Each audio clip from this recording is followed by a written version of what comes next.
Welcome back for another episode, everybody. I'm psyched about this today. It's me, Louis. I'm Sam. Okay, good. Everyone knows who we are. And we're going to be doing a coaching video today. I think this is going to be a pretty good one because I reckon the stuff we're going to be talking about today is really relatable for a lot of climbers. In my experience as a coach, the vast majority of students I work with are already stronger than they need to be to go up a couple of grades. Yeah. And they're just like using a bit too much strength by picking the wrong technique at the wrong moment, picking the right technique but pulling way too hard, or not being confident they are strong enough in the first place. Yeah. Almost always the answer is like, I don't know, you can just move a little bit better and get a lot further with the strength you already have. I guess climbing is a movement-based sport, right? It's a skill-based thing, yeah, definitely. Yeah. So Sam, I think, is a really, really good example of this. Oh, really? Oh yeah, definitely, man. Like, so we did a video ages ago of V5 climber compared to V13 climber, and we saw like a whole bunch of differences in movement, but it was kind of in my mind like, Sam's not that much weaker than me actually, and we've now climbed together for like a whole year or so. Sam does a weekly session with me and this like adult group that I coach. Good fun. It is good fun, and well, slightly less fun for me is Sam's been burning me off in a whole bunch of different strength tests. Push-ups, we discovered Sam is absolute mutant for push-ups. Pretty strong in like a whole bunch of different metrics, including we did like a grip strength test of just like yanking on edge recently, and Sam was like the strongest in the whole session, including me. He like completely burned me off. So we're gonna double check before we get started that Sam is as strong as I think he is. We've got a fancy new toy to play with. Ooh. I know, it's exciting. Okay. Well, don't get too excited. It's a climbing based toy. Okay, good. No, it's not ink. I'm sorry, it's not ink today. But maybe a future video we are going to bring ink back soon. We're going to do a quick strength test to make sure that Sam is as strong as I think he is. Oh god. And then we're going to have a really fun time going over a movement drill that I think is really effective for a whole bunch of climbers. It was very effective for me as someone who also was wasting a lot of strength as a younger climber. Yeah. I think it will work wonders with you. Sweet. But also, if anyone here is watching going like, I also feel like I pull too hard at the wrong moments, this is going to be a really useful movement drill for you. Cool. That's pretty good. Yeah, let's do it. Okay, let's go. Yeah. Tool we're playing with today is the new Tindek Progressor 200. Okay. Really useful training tool. I actually slightly worried, you all know what I'm like with like maths and stuff. I worried this was going to be too complicated, but they've made it kind of idiot-proof, as proven by me being able to use it. So like I've already created like a whole bunch of presets of like workouts to go through. So I'm going to do my first warm-up preset. What is it? So basically I've told it that I want to do pull for 7 seconds, rest for 3, and I want to do that 6 times. I want to have a rest for 15 seconds while I change hands, and then I want to do it again. I've told it what my maximum load level is, which is like, for me, I'm being optimistic, about 60 kilos. But then I've told it that the rest level is 15% and the work level is 30%. Oh, cool. So it's basically going to tell me how hard to pull for how long, and I don't need to use my brain at all. Tell me, okay, pull and get it in that red line. Whoop. Oh, it's difficult to be accurate. There we go. A little bit more. 2, 1, and now rest, but not all the way to the bottom. And now pull again. This is a nice gentle warm-up, actually. I lowered it slightly because I tried it before we started. I was like, man, that felt like a hard warm-up. Now I keep it there. Now back up. It's like the warm-up protocols that we were just doing were based on the repeaters function. So I just built a little program based on that. So it's already showing the ones we've done. I think, though, for us to do like a maximum test of just who can pull on the edge the hardest, we want to do a peak load test.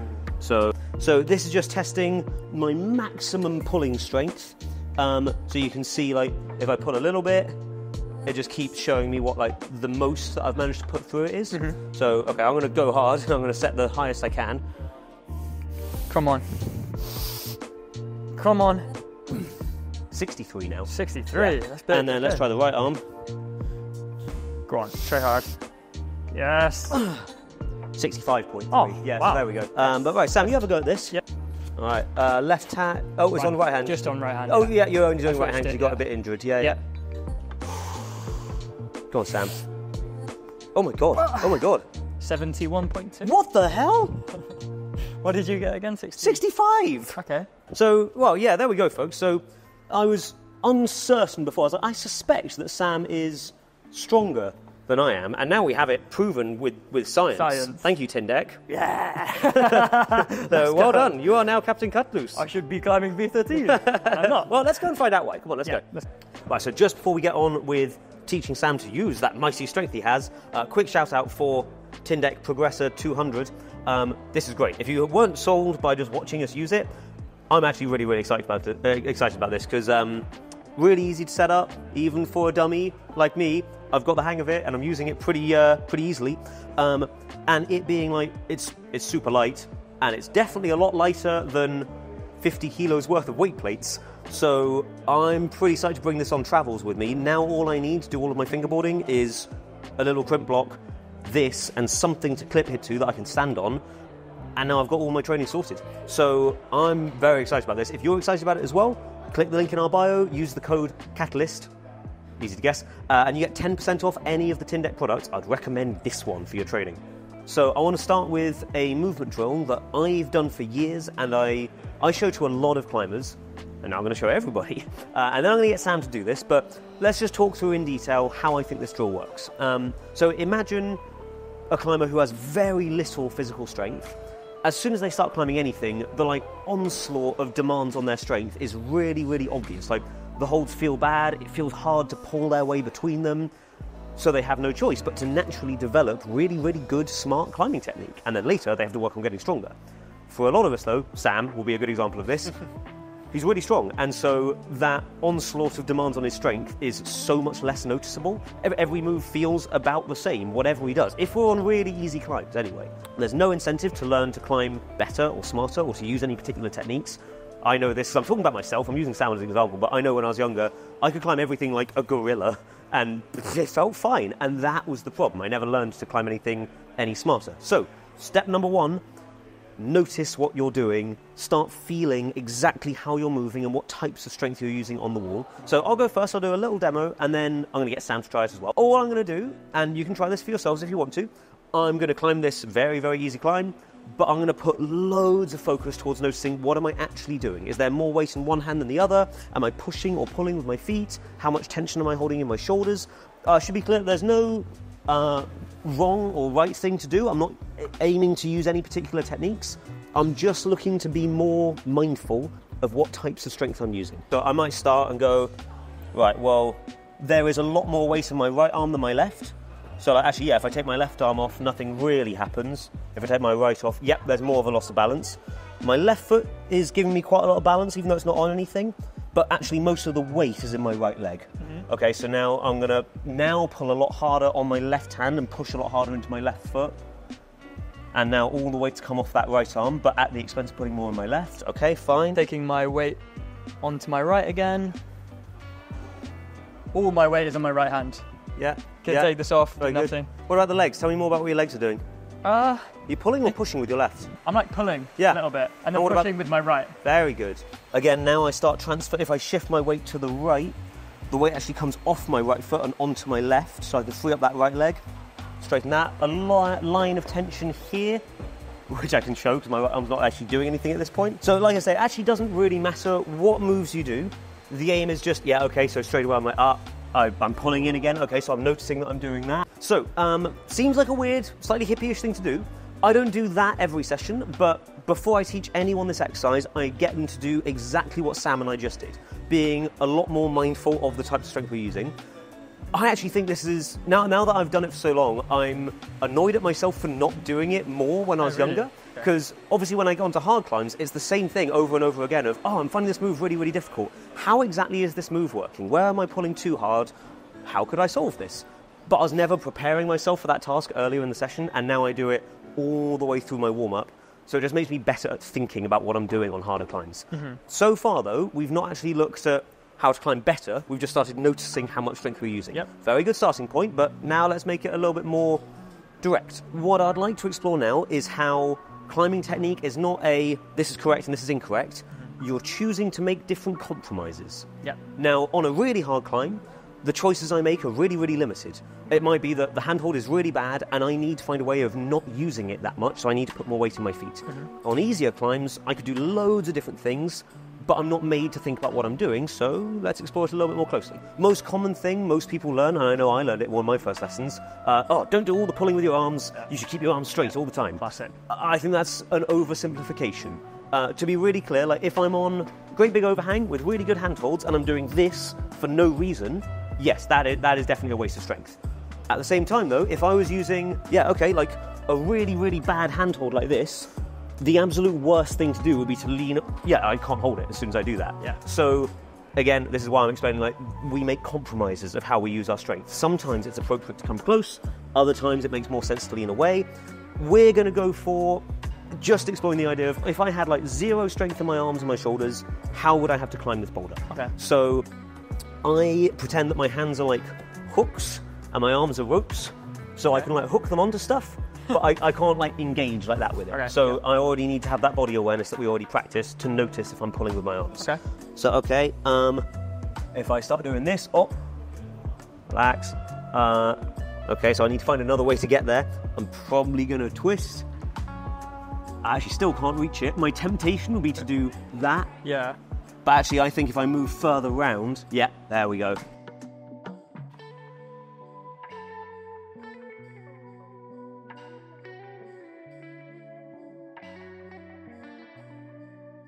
I've taught a lot of students how to drop knee really, really effectively without having to show them what a drop knee is or explain how it works, because it's just the most appropriate solution to this problem of, I don't want to pull with my arms, what can I do? As a quick check, if you weren't allowed to drop knee, how would you do the move now? Still trying to keep the arms relaxed? I'd probably like... Yeah, I guess that'd be your best option. That actually works quite nicely. Yeah, it feels quite good. Really nice, I'm kind of just sitting on my hips, right? Beautiful. I always advise trying to do it really, really slowly, because it's hard to notice what you're doing otherwise. I've got a couple more challenges for Sam and you, the viewer, to go through when you're trying this. How are you finding it so far, Sam? Yeah, it's a little bit weird. Yeah, right? Yeah, I'm climbing, I feel like I'm climbing quite unnaturally. So, let's talk about that then, because I think that's an interesting one. Yeah. Moving in this really artificial, twisty style, when it's such an easy option just to pull with our arms to get between the holds. Yeah, for me also feels quite unnatural. So I'm like, it's not feeling easier. Yeah. It feels like it takes more concentration. Yes. Yeah, okay. But I think that's more to do with the idea that we've just practiced doing that so much, and we're strong enough that it doesn't feel that hard, that, this technique feels unfamiliar.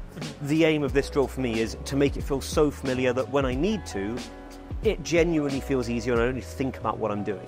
So if I do that enough, and I've now made myself do it a lot, my drop knees have got a lot better. Yeah. Previously, if I was on a hard climb, I was like, the best solution is supposed to be a drop knee, but actually I'm just so much better at just campusing stuff, I'll just do that. Yeah. It's not, I do the climb, but I'm not learning how to actually get better at climbing. Step number 1, climb it slowly, start thinking about what you're actually doing. Step number 2, start asking yourself some questions about how the climb would feel if you limited certain areas of strength. Let's do another quick one. You're allowed to use your biceps and your shoulders as much as you want. I think we should aim to have as little weight in the hands as possible. I'm going to pretend that the handholds are really, really hot. As I put more and more weight into them, they get hotter and hotter. That's not so bad, they're not too hot. If I start doing that, it burns. Pretty good acting, huh? I'm probably going to be looking for like as many no hands positions as I can find. Okay. I'm on them very... okay. There, I'm not on them. Yeah. Working pretty hard with my legs, but... Yeah, man.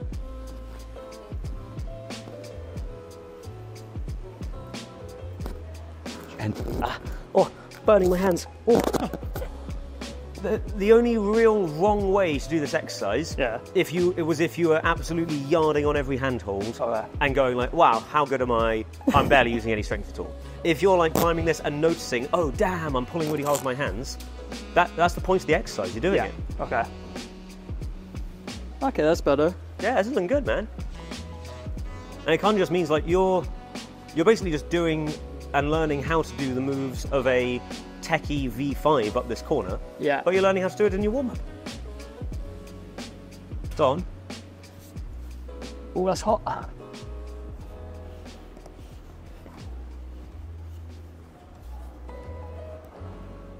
Okay.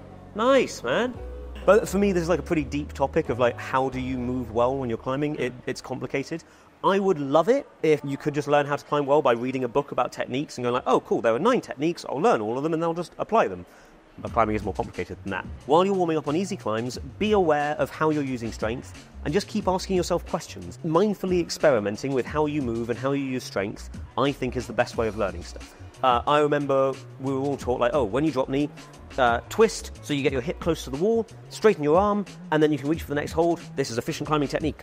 So I learned that, and then I watched a video of myself climbing years later, and there was one moment where I was like, oh, I drop kneed like the wrong way and didn't notice anything was wrong because I just, I completed the steps and the move worked. Yeah.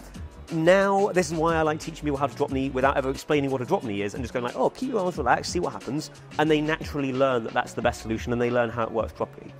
I think we should do the same with every technique. Okay. So instead of me just saying, here's how a toe hook works, copy me, off you go, the better recommendation for how to learn technique would be, on an easy climb, try and do that technique a million times.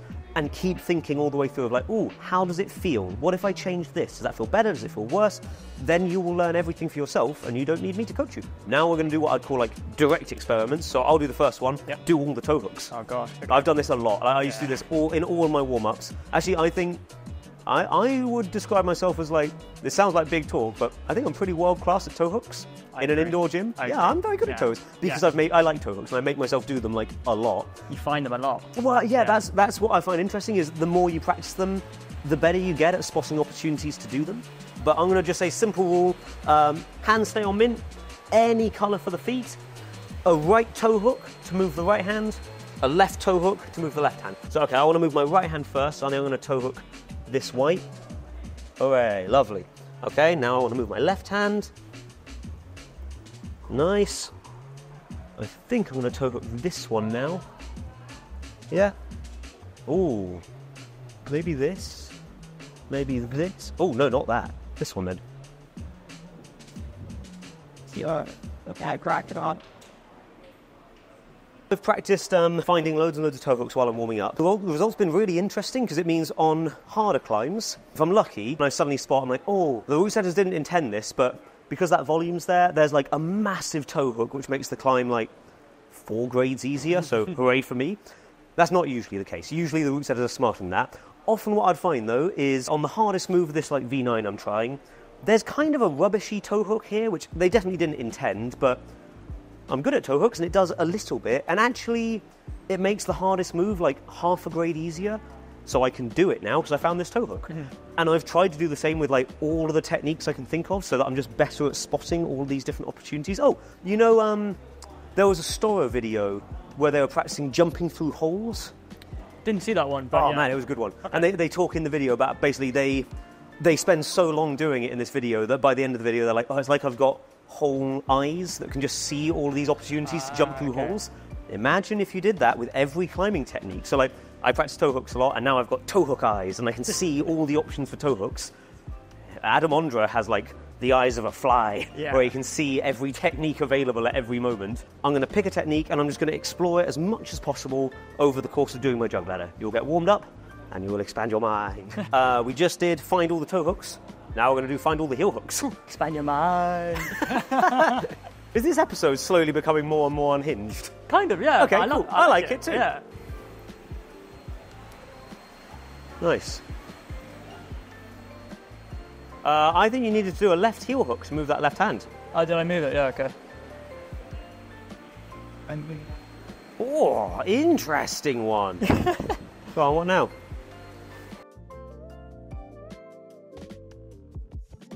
Great, Sam. It's quite fun. Oh, that's a weird one.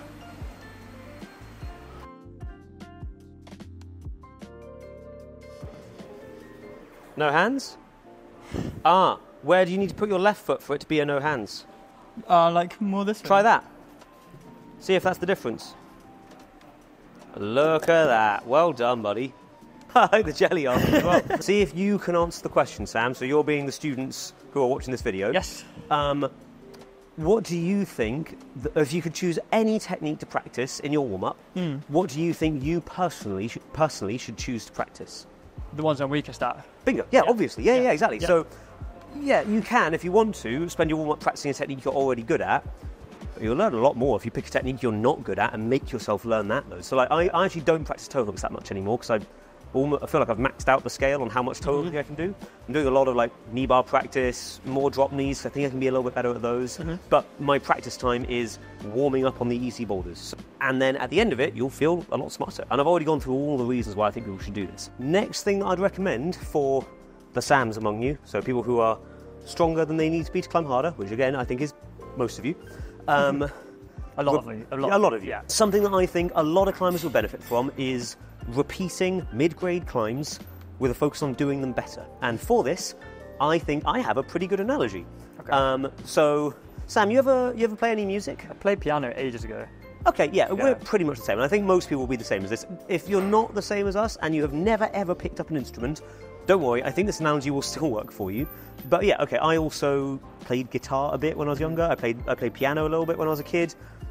So I'm guessing you're the same as most people. If, Sam, you wanted to learn how to play a song really, really well, what you wouldn't do is get the chord sheet in front of you, mess your way through it once, and then go, yeah, cool, I got to the end of the song, nothing more to learn here, and then leave it. No, you would... I think I can see where this is going. I think you can, right? So you would probably practice... Well, I think you'd make real sure that you're playing the right notes to begin with. Yeah. Then I'm going to do this a lot for this analogy. It's okay. So you'd practice until you're certain you're playing the right notes. So maybe we're going to check that we're doing the right sequence. You'd probably play the song nice and slowly so you can focus on making the notes sound really clean and precise. So we're going to practice making our placements really, really precise and intentional. Yep. And then you'd probably practice playing it over and over and over again until you got to the point where you're like, I don't even need to think about what the notes are anymore or where the song's going. I can just play it with full confidence, and that's what makes it sound really, really good. I don't know what kind of song I'm playing here. Obviously, we're now going to do this on the climbing wall. First, we're going to just try and get through the song. Which song we're going to look at this orange V3. Okay. I'm going to have a quick test run of it. Actually, I think you should go first. Oh, yeah? I think there's going to be maybe some techniques that we were practicing in the previous drill are going to come up straight away. Let's find out. All right, let's do it. Oh, look at that. Oh, lovely. The toe hook straight away. What are you going to do now?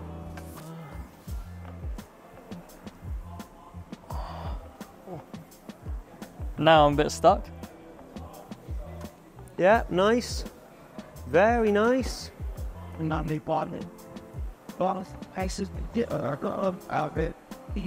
So good, man. Beautiful. Heel hooks and toe hooks galore. Pretty well done. Good song. Okay, it is, man. So that is also a tip. If you're going to play the song a million times, pick a good song. Because sometimes I've done this on climbs where I'm like, actually, before we started, I looked around and I was like, I tried one. I was like, oh, this is the right level, but this song is really sharp and I don't want to play that over and over again. It hurts my little skin. I'll do it as well. Let's just check some other options, just in case there's any hidden answers that we didn't find. Okay, we toe hooked that. Yeah. I just want to see what it feels like to heel hook it. I think I can see why it doesn't feel like it's going to feel good. Oh, man. Looks pretty awkward. I'm pulling really hard on it to get the same effect as that gentle toe hook. Yeah. Actually doesn't feel... You actually made it look really good. It feels okay to me. Oh, man, this is why I think it's good to not just trust what I'm saying, like check for yourself. But I think overall, that toe hook, yeah, it feels the best. Well, okay, you did the heel hook. I'm just wondering what happens if we do that. That looks good. And then you... Ooh. Okay. I feel like I'm pulling on my right arm a lot. Yeah, oh no, you're going to have to, because that's the compromise of not using that left heel hook. Yeah. The only thing about the heel hook was I was stuck. Yeah. Like when I used it, this feels good to use. And here... But then it's hard to get out of it. Now I'm stuck, yeah. Move, right? Yeah. You can do the next move. Maybe you can come back down with the left hand now. Oh, here. Either there or into the closer one. Try that one. That feels okay. It could be that. And now step up again. And then I went for the toe hook drop knee. Toe hook drop knee. Beautiful. And then you went square on. I did a drop knee. And we could also have done... Oh, no, that puts loads into the left hand. Yeah, square on or... I think the drop knee feels nice. Try the drop knee that I did rather than square on. And just double check for me. I tried the heel hook and I thought it felt like it put a lot of strength demand on the left hand. Oh man, you did it quite a lot better than I did actually. How does it feel to you? It still feels like I'm putting a lot of weight on my Okay, left. let's stick with the drop knee then. I love this drop knee. Man, me too. Yeah. And then for the finish, try low toe hook rather than foot switch. Just like that? Yeah. And the other option was switching feet. So either were good. Similar to me. Yeah, pretty similar. We're gonna, even though it might not be the easiest, we're gonna stick with heel goes there, up, up, back down to this. Yeah. Move the feet and then into there. Yeah. And then we're both set for the final bit, which is left hand comes up, drop knee, finish. Low toe hook for the finish? Yeah, I reckon, yeah. Just so we can practice more toe hooks. Yeah. Okay, so we've now agreed on exactly what notes we're going to play when we're doing this song. Now let's just slow it right down and get really intentional with playing the notes really cleanly. So you've probably seen me doing this in a different video. We're pretty much just doing the one touch only drill, where the aim is there is a specific place you want to grab every hold, hit it perfectly every time. Nice one. I wanted to go a little bit further. There, that's what I want. So let's stop like the last thing about that later, then. And not big time.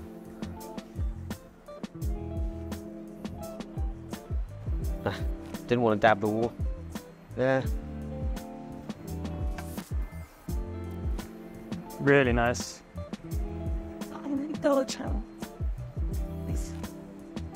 Yeah, one way.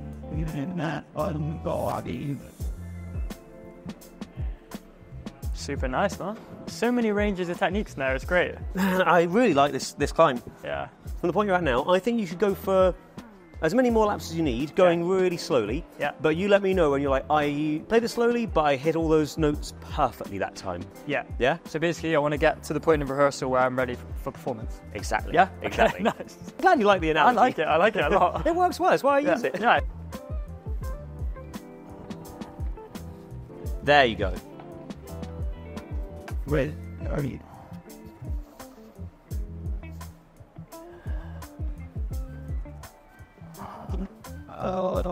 Wait.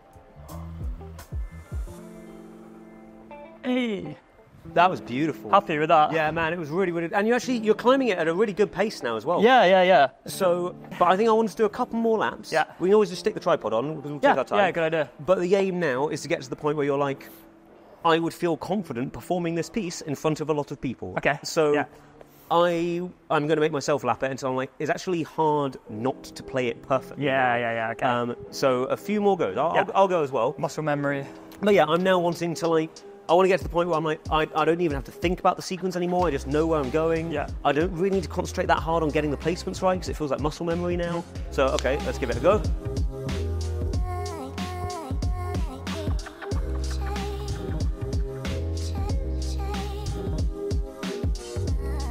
I joked saying like, oh, we've done so many times, we can probably do it with our eyes closed now. Yes. Give it a go. Yeah, so I'll basically I'll stand in front of it and then just like keep my eyes clenched shut. Let's see how it goes. Yeah. Okay. Yeah. I'm going to be checking. Oh, yeah. God. Yeah. Nice. Yeah. Puts it. Yep. Not. Yeah, nice one. A bit to the left. To the left. Oh. To the left. Left. Oh, yeah. There it is. Thank you. Sorry. Up. Yep.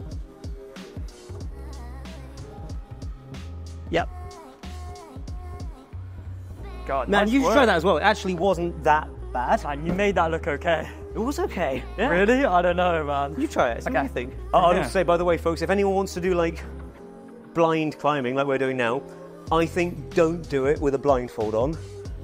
I think just close your eyes, because then you can open them if you want to. Yeah, that makes sense. I used to do some like blindfolded climbing for fun when I was younger, and then it's not a good idea. No, because like if you fall off, you can't know where the ground is. Choice. Yeah, exactly. So eyes closed, and then you just self-discipline. Yeah. Okay. Did you close them as soon as I closed them before I grabbed anything. Okay. Oh yeah, his eyes are closed. Nice, you found it. I'm doing my best not to tell you if you're on it or anything, yeah? Mm-hmm. Just confidently do the sequence you know. Yeah, man. Oh, God, that's scary. Yeah, that's it. Yeah. So good, come on. This is fun. You're on it, perfect. This is not it? Yeah, that's it. Okay. Yeah. Bit more. Yep. Finish it. Go on. Yeah. Man, Wow, man. that is really fun, but really scary. Yeah. Woo. Oh, I'm pleased with that. Yeah, that's what you should be, man. That God. was great. That does show, doesn't it? Lots of practice. I think we have mastered this song. Yeah, I don't agree. think there's many people who can play this V3 better than we play it. No way. Okay, nice. What's this video now? If you spend countless hours making yourself climb really precisely, really smoothly, having memorized the sequence, it becomes more instinctive to do that all the time. So in terms of movement, I think doing this regularly makes you a better climber. I also think this does wonders for your confidence because, okay, if all I ever did was warm up climbing things like a gorilla and then brainlessly smashing mid-grade climbs once and never trying them again, and then getting on hard climbs and like fighting my way up them, when exactly do I get to see myself climbing well? Never. My only experience of climbing is like, brutal, awkward, clunky fighting. If I spend a lot of time doing this, as we're doing now, and then with that final test, like, wow, I can do it with my eyes closed and it still feels good, you get to repeatedly see yourself climbing well, climbing smoothly, and that adds like so much confidence. And again, you can get that in your warm-up. Pick 3 mid-grade boulders, experiment with different methods, then practice doing them really precisely, and then give them like 5 laps each, just to the point where you're like, oh, okay, I'm climbing that really, really nicely now. Then move on to the next one. If you do that every warm-up, you get pretty seriously good at climbing. What do you make of all that, Sam? Man, it was really fun. It was fun. I had a great time. Yeah, I've learned the importance of repetition, the analogy of music to climbing. I'm glad you liked it. Which we went hard on, but I think it does translate. It's pretentious, but it makes sense, so yeah. And the importance of warm-up. Also, I feel really confident right now, which is so nice to feel after a session. Yeah. And, Matt, I think you smashed it today. Your explanations were... No, your explanations were really, really good. They were long, so I don't know how you're going to edit this into a... I think I'll be fine. Well, considering booking a lesson with this guy, honestly, Oh, you're very sweet. I'm very biased, very biased. Of course he is. He's really, really good, so slip me a note. Well, I hope you all enjoyed it as well. Like I said, I think the stuff we're doing in this video is really applicable to a lot of climbers. 100%. Like way more than you might suspect. So please practice the things I showed you in this video. If you've got questions about it, or if you've got feedback about what you thought, leave it in the comments. Let us know. And aside from that, please do all the other healthy YouTube things. Subscribe if you haven't subscribed already. What you doing? You've got to subscribe. That's how we carry on making cool videos. So subscribe to the channel, leave some likes, leave some comments. Yeah. It's good for the algorithm. It helps us out loads. Please, thank you very much. If you want some training plans from myself and from Neil Gresham for getting stronger and better at climbing, this is better. What about this? Oh yeah, so for expanding your mind, click the join button and you can find out all about that, becoming a Catalyst online squad member. Aside from that, folks, don't forget to click the link in the description. If you use the code Catalyst, you get a 10% discount on any of the tin deck equipment, which is pretty cool. Pretty cool, yeah. Pretty cool. Yeah. Very cool stuff. That's everything, right? Yeah. Cool. Right, bye. See you later, bye. folks. See you next time.